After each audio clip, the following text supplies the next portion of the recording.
Confirm trims are neutral. Trim neutral. Okay, last check of controls. Trim neutral, clear to open top. Okay, going to IRP. Okay, waiting for roll call. Clear to go. Roger.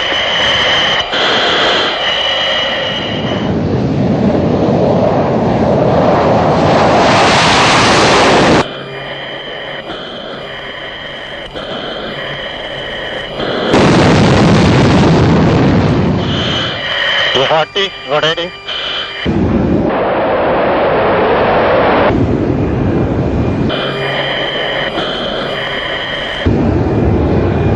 And climbing up. That incredible audio you just heard, or video if you saw it on YouTube, is the real audio from the first flight of India's light combat aircraft, the Tejas, with Wing Commander Rajiv Kothiyal on the controls, almost 21 years ago to the day. Over the next few episodes, we're going to interview test pilots and a flight test engineer who were involved with the development of that impressive aircraft to learn what it was like to build a modern fourth generation fighter aircraft with little prior experience to go on. Strap in and hold on because it's going to be quite a ride. Just clear takeoff, left hand. Takeoff left, left land, swim west, copy.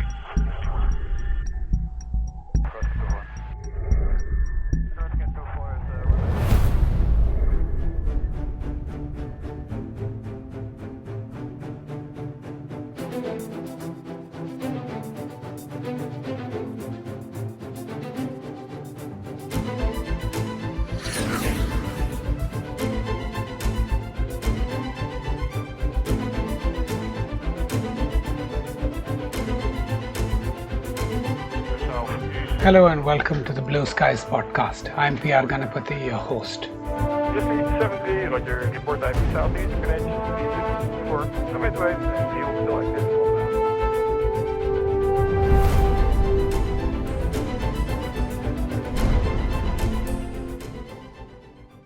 Our first interview in this series is with an old guest of the program, Air Marshal Philip Rajkumar, a veteran test pilot and the head of the first National Flight Test Center that was set up specifically to manage the flight test program for the Tejas.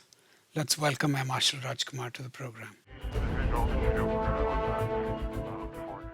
Welcome again to the program, sir, for the third time. So nice of you to spend time with us. Today we're going to be speaking about the Tejas, and we'll start off maybe with understanding an air staff requirement. I know you were director of air staff requirement. What was the air staff requirement like for the Tejas? And you can take us from there of your involvement with the project, which I think lasted for many, many years. Talks about the LCA started in it starts with the Subramaniam Committee in 1969, which said that India should develop an indigenous fighter because after the Marut program, nothing had been done. And all through the 70s was a very turbulent period in India because of the Pokhran nuclear explosion and the political instability and the Janta government and all that. So this whole thing went on the back burner. The IAF was looking for a replacement for the MiG-21s and the MiG-21s and the Ajit fleet. Ajit being the improved version of the NAT. So the scientific community said we will be able to develop an indigenous fighter. And these talks went on between the DRDO, HAL, and the IAF. And as an air staff target was issued. And to firm up the requirements, teams went out to Europe and the UK. And 4 companies they visited: that Messerschmitt Bolkow Blom in Germany, Dassault in France, Saab in Sweden, and British Aerospace in UK. And a early design, delta wing design was sort of firmed up. And though there was a lot of, what shall I say, bickering between the Air Force and DRDO, HAL, and all that, eventually the program, it was decided that we'll go ahead with the program. The government decided. Then I've written about all this in the book. Yes, of course. And I'll add a link to the book, which is just a great detailed exposition of what it takes to build. But one question for you, sir. When a fighting arm like the Air Force is thinking about its requirement, it's thinking, maybe 20, 30 years ahead, and it's looking at the threat environment. It's looking at the sort of aircraft that our enemies are getting, and they're developing that requirement. Now, it just boggles the mind to see how far ahead one has to think and plan when developing some of these requirements. It's just really crystal ball, very futuristic thinking that's required. How does that happen? Yeah, so it needs a certain vision, it needs an intelligence of what the other countries are doing, mainly our countries opposed to us.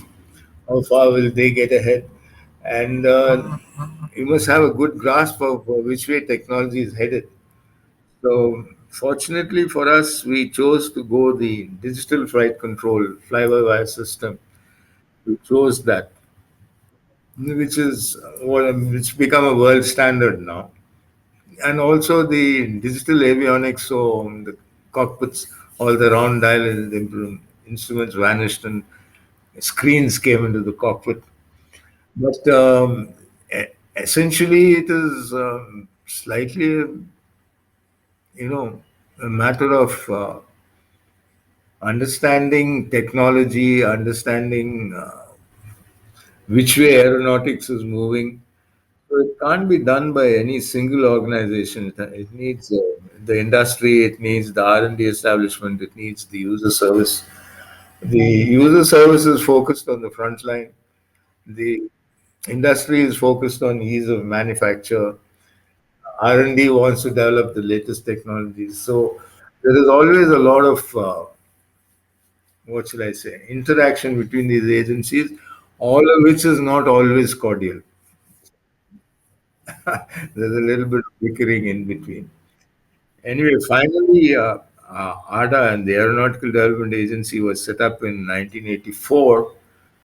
Right. So let me ask you that question of why was a separate agency felt necessary, and not just entrust HAL with the prime contractor job or the prime development job. You see, for so many years, right through the 70s and the half of the 80s, HAL had made no move to acquire any of these new technologies. That is, fly-by-wire technology, composite technology, glass cockpit technology. There was no move by HAL, and HAL, I feel, is always stymied by the factor that unless a project meant for the services is sanctioned by the government, they don't undertake independent R&D because of fund constraints, financial constraints. It's all controlled by the Ministry of Defense Production. The chairman of HAL reports to the Ministry of Defense Production, and so the R&D environment wasn't there, and the DRDO at that time had a very powerful scientific advisor called Dr. Arunachalam. He Hmm. was on a very good wicket with the government of the day, and he was able to persuade them that we need an independent organization with special financial powers, special personal policies to be able to take on a task like this. And it required the harnessing of national capabilities across a whole range of technologies and requiring the involvement of many agencies. Eventually, something like 300 industries and organizations have participated in the LCA program. So, for all these reasons, the Aeronautical Development Agency was set up, and for the project definition phase, DASO was chosen as a partner. The DASO people came down in '87, end of '87, and sat here for a year and produced a 1,000-page document, which was called the PDP. Uh, they worked with a team of ADA and HAL engineers to produce this document. And when this document reached their headquarters, my old friend, Air Commodore Krishnaswamy, was Director Air Staff Requirements. And he and the Plans Branch put out a 300-page observation of all the drawbacks in the suggested project definition. And they said quite categorically that in the time and cost mentioned in the report, it will be impossible to develop an aircraft of this Wow. capability. So to resolve this, another committee was set up, and even after 6 sittings, the Air Force did not change its mind. And but since a lot of work had already taken place, they said the Air Force said we will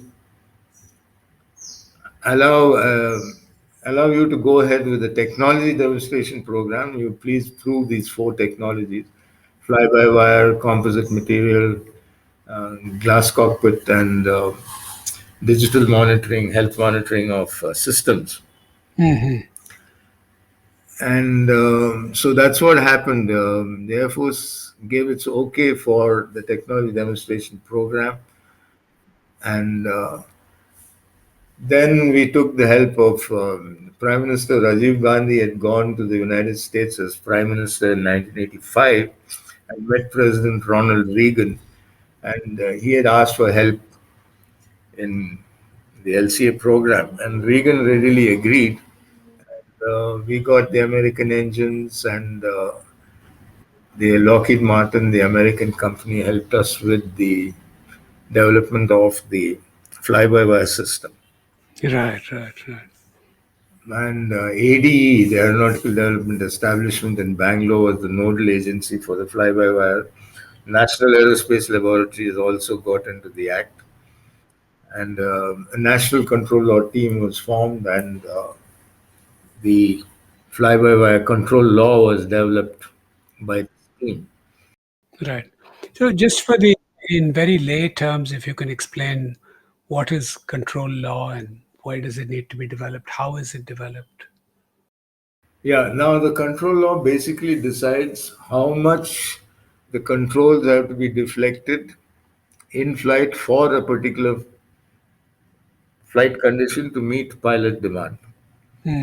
So there's something called gain. Gain is the amount of control deflection that the system will allow depending on flight condition. Now you will understand that at low speeds you need large control deflections. Now, if at high speed you apply those same large control deflections, you're asking for serious trouble. So you have to make sure that this control movements are tailored to meet flight conditions and pilot demand. Of course, pilot demand also doesn't go beyond a certain limit because limiters are put in place to avoid exceeding angle of attack limits, G limits, speed limits, and so on. Right.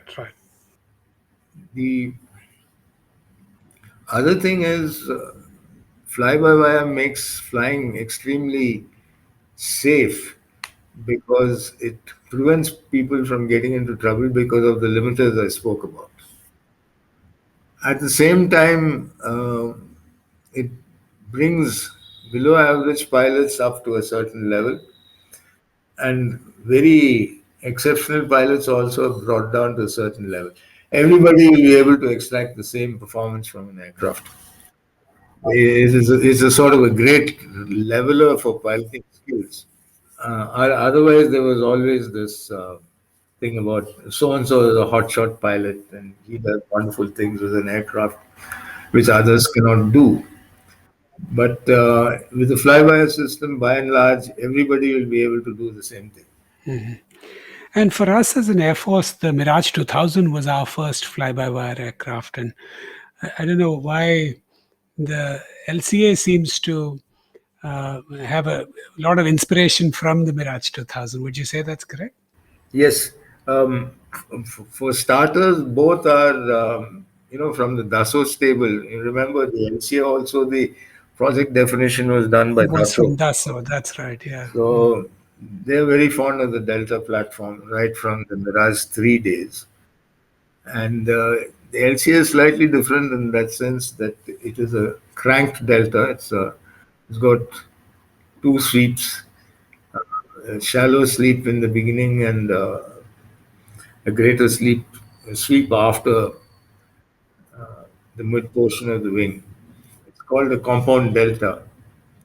And the other thing was the Mirage 2000 has got an analog fly-by-wire, in which the computer is a hardwired analog computer, whereas the LCA flight control computer is a digital computer which is software controlled. Now, hardwired analog computers are very difficult to reprogram, whereas the LCA's digital flight control system can be reprogrammed fairly easily. You can play around with the control laws much easier than in an analog system.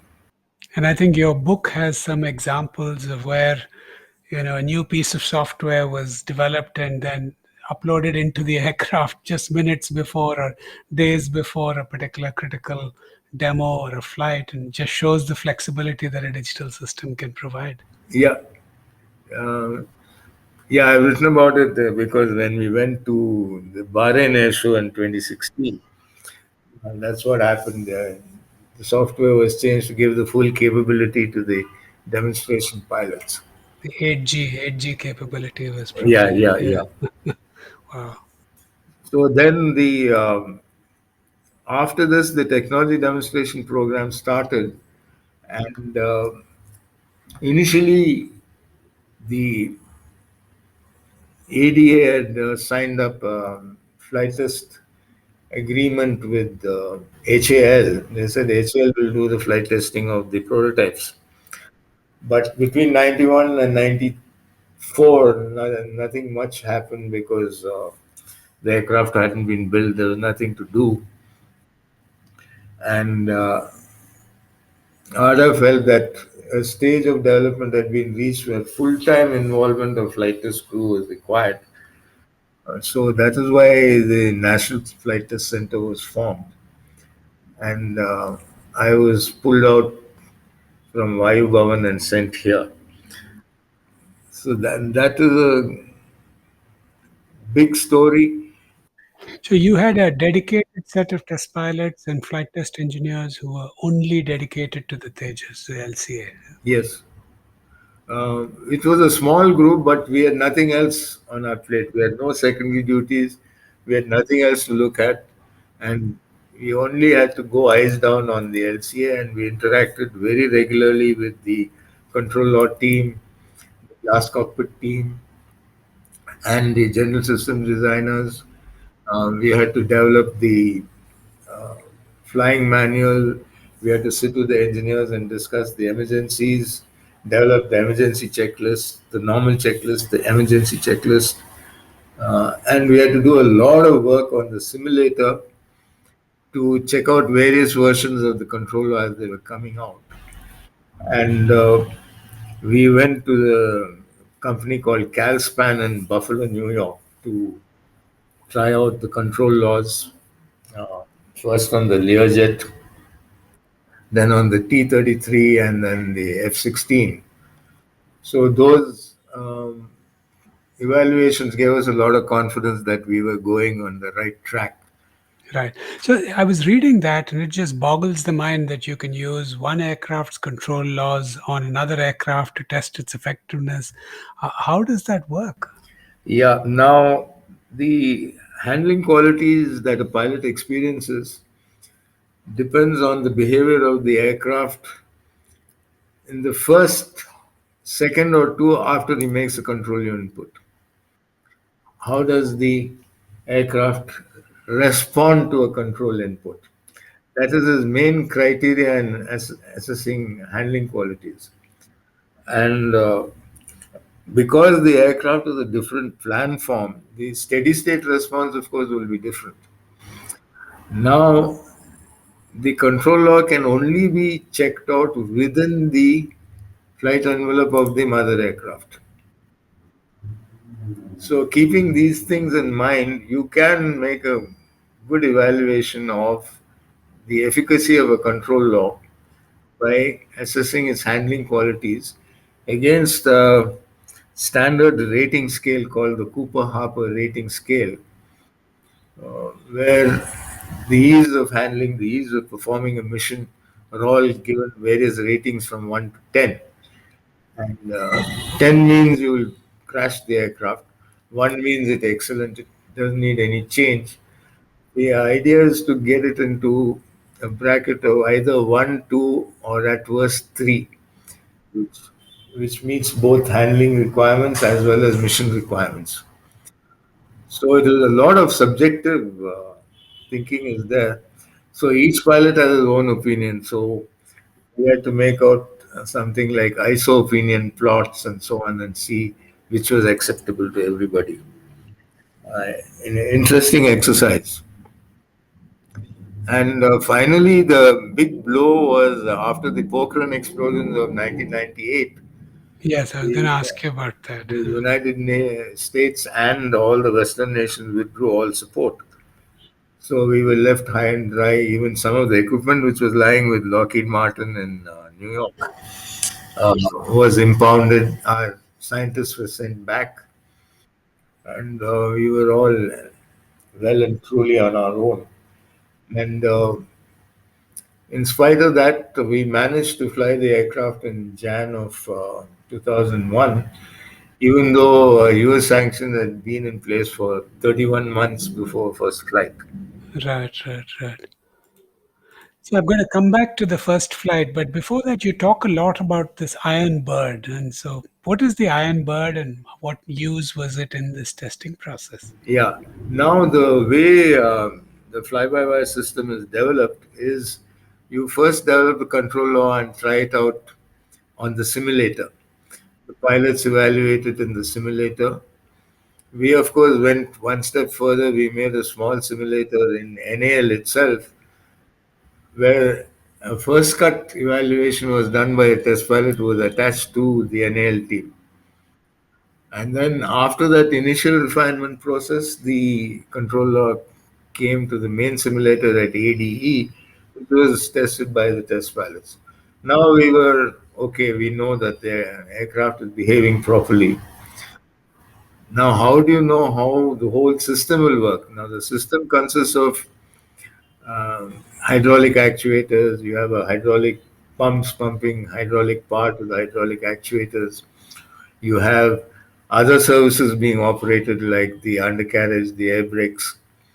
Then you have all the warnings of the flight control system coming out on the screens. So their warnings have to go through the mission computer.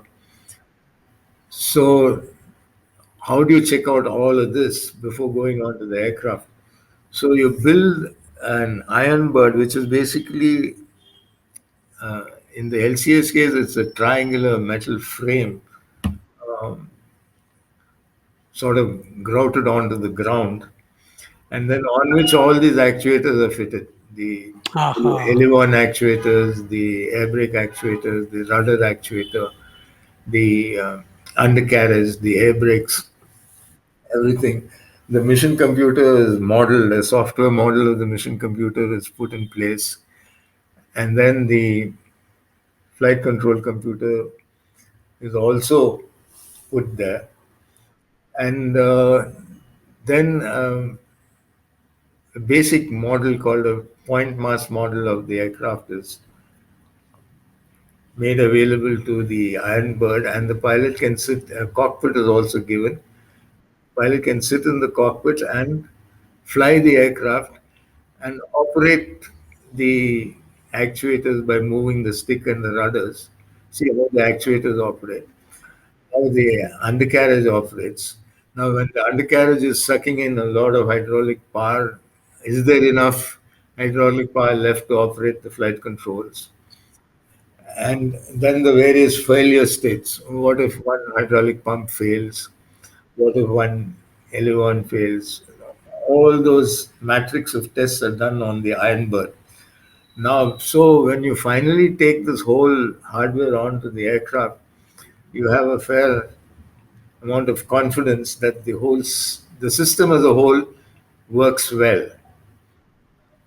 And then we did one more test. We put the flight control computer for a 50-hour fault-free running. We ran it continuously for 50 hours and to make sure that it didn't fail in between. And we used that same computer for the first flight.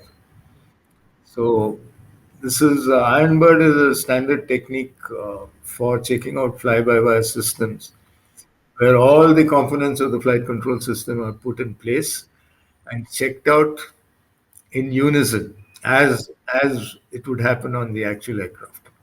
So that's the Ironbird. Visual computer before visualizing. Just need 70, Roger, report time Southeast, connection, for midway, and you selected. Let me ask you a couple of questions from, when I think about it as a management problem, which is twofold. One is you have all these agencies, and I saw in your book from the central vehicle establishment that makes stuff for tanks. They were developing something for you, and all sorts of CSIR labs all over the country. What management process do you follow to make sure they're all, harmonizing? So what one person develops talks to or fits in with the equipment somebody else has developed. They're doing it on the right time schedule. The testing of components as well as the system as a whole is happening. What processes were you following to just keep this whole orchestra playing together from the same sheet of music and getting their timing right? So the master conductor of this orchestra was Dr. Kota Harinarayana. Mhm. He did a magnificent job as program director. He was the man who was sort of having an overview on all these developments. And of course, the various project directors were directly involved with each of these agencies. And the certification agency, CEMILAC, uh, Center for Military Airworthiness and Certification, their scientists were also involved. And when HAL was developing some system, it was fairly easy because HAL was an aeronautical uh, company. So they knew all the aeronautical quality requirements and so on. But some of the other civilian agencies, they had to be brought up to speed. So this was a huge multidisciplinary exercise, and it took time. Now everybody says the LCA took so long, it took too long. When you start with zero base, you try to build from scratch. It takes time. And this happens in every country. I told you the French were already flying a fly-by-wire system in 1972 before they flew the Mirage in 1980. We were trying to do everything in one go because we had not done anything for 40 years, 30 years. And naturally, all this took time. And also, there was a great we could have bought out a lot of these items off the shelf from Western agencies, but a conscious decision was taken to indigenize to the maximum extent possible. Firstly, because when the sanctions hit us, we said, listen, this is not the way to go. These guys will always put the squeeze on us. So it is better to be independent to the extent possible. So that is why this massive exercise of indigenization was undertaken by Dr. Kota with the full backing of Dr. Kalam and the subsequent scientific advisors. So, Second question was, which is kind of a lead off from your answer, is your book is just full of this exceptional talent, women, men from all over the country. who've just given their lives to the project and learned so much as a result of their engagement with the project. So, what did you do to attract, train, retain talent, to inspire people to pull together in this grand national project? That was, the strange thing is that this group of people who didn't even know each other got together, and they got motivated by the scale of the project and the challenge. A lot of young people came and joined the program because they wanted something challenging. Mm-hmm. I've quoted the example of Jitendra Jadhav, who is now the director of NAL. He had a very good job in Bharat Electronics, but he gave it up and came and took up a position at a lower salary, saying that I want challenge, I want something challenging. And he did a great job in NADA for about 15, 16, 17 years before going to NAL. So people get motivated by challenges. That is one thing. The second thing is there is a huge untapped potential amongst the women of India. They they are very sincere. They are very dedicated. They are very intelligent, and ADA made a conscious attempt to tap into that source as well, and they have made a big contribution. The other thing is anybody who came there over a period of time got fired up. I've seen that in NFTC. I've seen it with other scientists. Anybody who's given a big challenge, he says, "We must do it. We must achieve it." And also the leadership provided by Dr. Kota Harinarana was instrumental in firing the imagination of people because he would say, "Come on, of course we can do it. We can do it. We can do it." This thought of "we can do it" was hammered into the heads of the entire team. And I will give him full credit for doing that. Mm. So, now a related question to that is how do we ensure that this capability that has been built up is both passed on as well as preserved, enhanced, and we don't go into another long period of cold storage where we lose these skills and these talents? You see, the we started with our virtual zero base. Now we've reached a certain level, and to go to the next level, we need more projects. And so those projects have on the annual, the twin engine deck based fighter, the LCA Mark II, and the advanced medium combat aircraft, they're all in the pipeline. And I hope the personal policies followed by DRDO allow the retention of talent. And similarly, NFTC also has to retain talent. We can't forever be depending on people on deputation. So a lot of changes are required for this, for to tap into this, what do you call it, capability which has been developed at such enormous cost and time.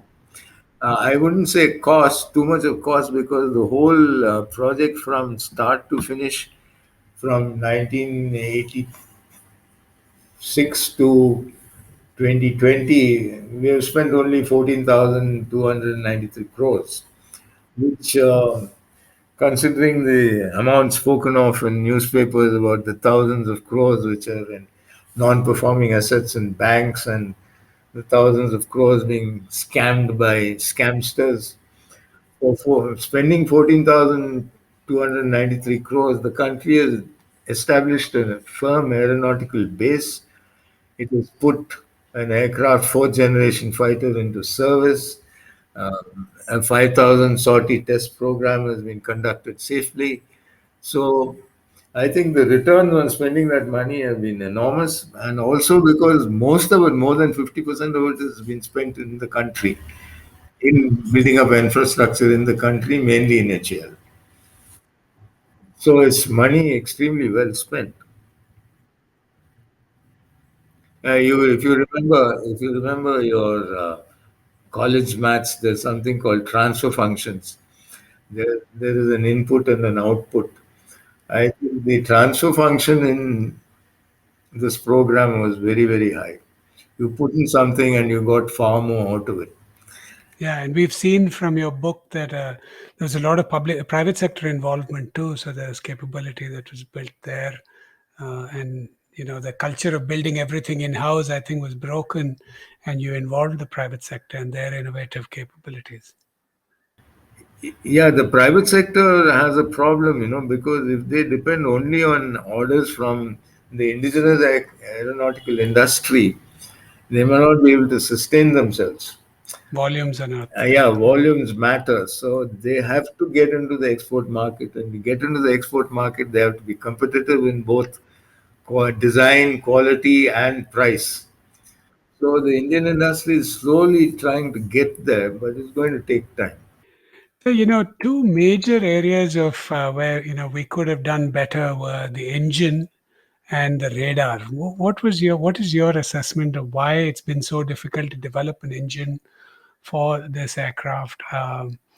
And what do we need to do to get to that point?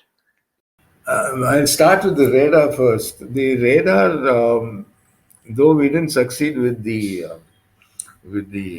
electron, the mechanically scanned array radar, which is now flying in the LCA. We the phased array radar, the UTM, which is likely to, which is already undergoing flight trials. I think we have cracked the radar problem. So Aha, on, lovely. on the radar side, we should be all right. The engine is a jet engine is one of the most complex pieces of engineering that you can think of. With a large number of disciplines involved. You have aerodynamics, thermodynamics, metallurgy, hardware, software, all kinds of disciplines have to come together. Now, one of the mistakes we made is we didn't do anything and wanted to do something very big. Having never built an engine, we wanted to build an 8 kiloton engine. So that I think was a flawed assumption. Second is, in spite of all that, we managed to do about 55 or 60 hours in the flying test bed in Russia.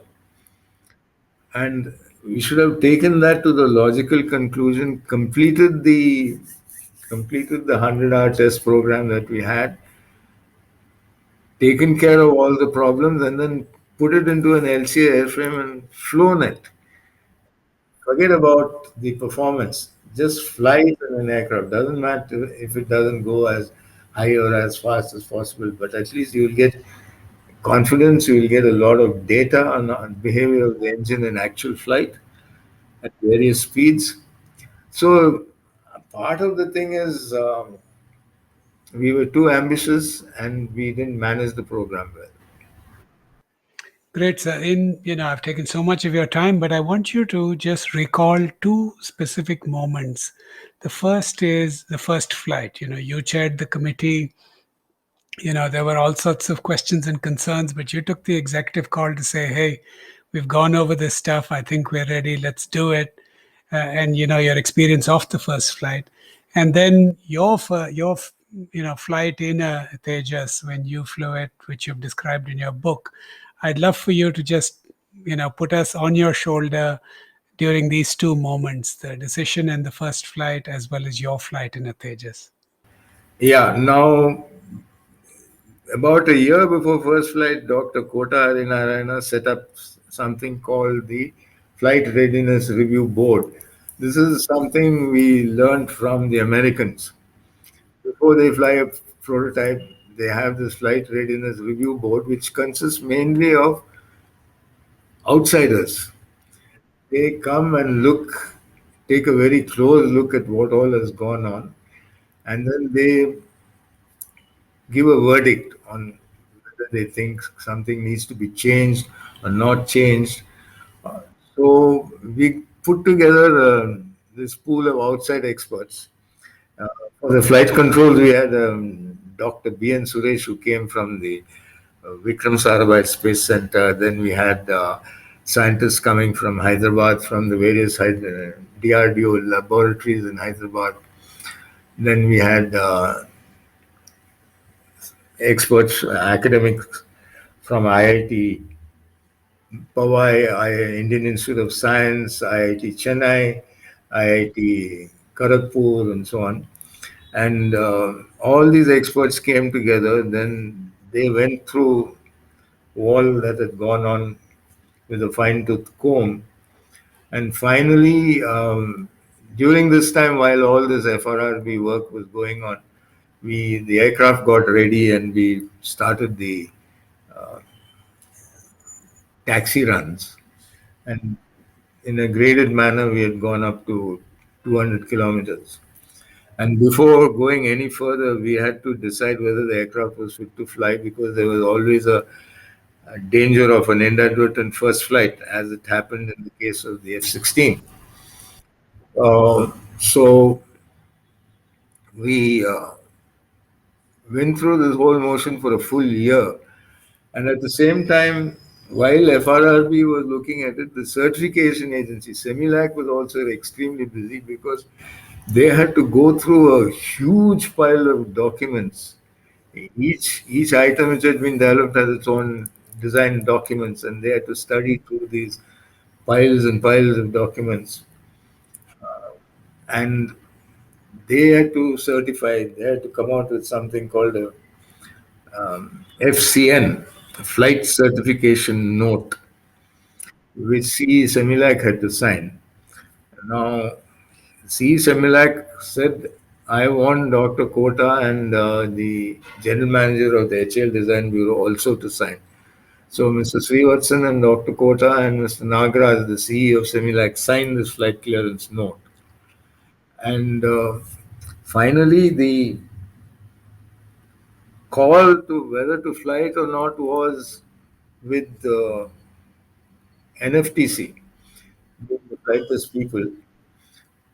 So Dr. Kota said, you be the chairman of the Flight Readiness Review Board because you are the one who's going to fly it. So I said, all right. And I followed the proceedings of the FRRB for a full year. And at the final meeting at the end of 2000, actually 24th December 2000, I had called even Air Chief Marshal Tipnis to come for that. And after listening to everybody, Dr. B.N. Suresh said the flight controls are fine. Mr. Prasad said the software is fine. Some of the professors in Indian Institute of Science cleared their systems. And then, of course, a first flight is always a leap of faith. You've got to believe that the thing will fly. And somebody had to take that call. So I bit the bullet and said, therefore, I'll be clears TD1 for high-speed taxi runs leading to first flight. After that, we followed it up with high-speed taxi runs, and finally, on 31st December, I said, yes, now we are ready to go. Now, on the day of first flight, when I went with Kotial to the aircraft, the DG AQA, now DG, Director General of Aeronautical Quality Assurance, has to sign the release for flight document. It's called the Form 1090. Right. Now the inspector was standing there. He says, "I want you to sign." he didn't want. He didn't want to be the only person to sign. So I said, "Okay, I'll sign it. I'm quite confident it will fly." So I signed it, and I think this is the first and probably the only time a serving air marshal will sign the release for flight of a prototype. So, Form 1090. so that was the thing. And then finally, after, unfortunately, when I retired at the age of 62 from ADA, there was no trainer and I wasn't able to fly it, though I'd done a lot of flying on the simulator and the in-flight simulation aircraft. I hadn't flown the Tejas. So when I almost finished writing the book, I approached Dr. Satish Reddy, who was the Director General of DRDO, and on one of his visits to Bangalore, and I said I want to fly the Tejas, because in the meantime the Tejas was giving joyrides to journalists and all kinds of people at the Politicians air and shows, Yelahanka air shows. right. Yeah. PV Sindhu, the badminton player, got a ride. I said, "What the hell is this? PV Sindhu has a ride, and I haven't had a flight." So Right. I requested Dr. Reddy. He says, "Go ahead and fly it." So I flew it, and when I sat in the cockpit, I said, "My God, what a long way we have come from where the airplane was when I was there." The, the finish, the manufacturing finish was better. The glass was full, cockpit was full glass cockpit. The ergonomics was very good. The placement of the levers and switches and all that. And then when I taxied the aircraft, the nose wheel steer and the brakes and everything were functioning very well. And in the aircraft handled very well. Then I looked at some of the weapon aiming modes. That was impressive. Then I did a wee bit of handling. Now I hadn't flown for about 20 years, so I wasn't too, and I was also 78 years old, so I didn't want to tax my 78-year-old ticker by pulling G. But So you still did some aerobatics. yeah, I I thought just you did a did. roll and a barrel roll because I didn't want to do a loop, because loop you'd probably have to pull 5G. So, and finally, when we fed in the autopilot, I checked out the autopilot functions, and finally we did an autopilot, hooked on the autopilot to the ILS, and fed into the ILS and landed off the ILS. Of course, I didn't do the landing; the front pilot, Group Captain Deepak, did it. But I mean, it's a different class of aeroplane. It's something extraordinary compared to the MiG 21. It's far superior in every metric you can think of. Must a deep sense of satisfaction you would have got to have seen it to this point. Yeah, and the one more thing I must say, that the LCA program is the one aeronautical program which has had the maximum amount of criticism and attacks by all and sundry, by the print media, by the electronic media, by journalists, by analysts, by everybody. But everybody, my request to all those people is, please read Radiance in Indian Skies. Yeah, you know, fully recommend that. It's a riveting read from cover to cover. It's a really lovely book, very well put together. Wow. Thank you so much for speaking today, sir. It's just been a delight to go over this ground with you, and I want to thank you again for your service and thank you for your time today. And um, Thank you, guys. Thank you for giving me this opportunity. Visual shoot before visualizing. Just need 70, like your report IP southeast, connection speed for midway, and yield selected. well, folks, that's all we have time for this week. Join us again next week. In the meantime, sign up for updates at blueskiespodcast.com. There you'll find links to follow us on Twitter, Facebook, and Instagram. You can also write to us with your comments, questions, suggestions, and feedback from the website or to blueskies@prganapati.com. Subscribe to the podcast on any podcasting platform such as Stitcher, Google Podcasts, Spotify, Apple Podcasts, and even on YouTube. If you like what you heard, share it with your friends, give us a rating in your favorite podcasting app, and write us a review. It will help other people find us. I want to give my thanks to Saurav Chordia for our logo and Prithvik for the music. I want to reiterate that all the views expressed here are personal, and this podcast has not been approved by or reviewed by the Air Force, Ministry of Defense, or any branch of the government. In the meantime, stay safe and Jai Hind.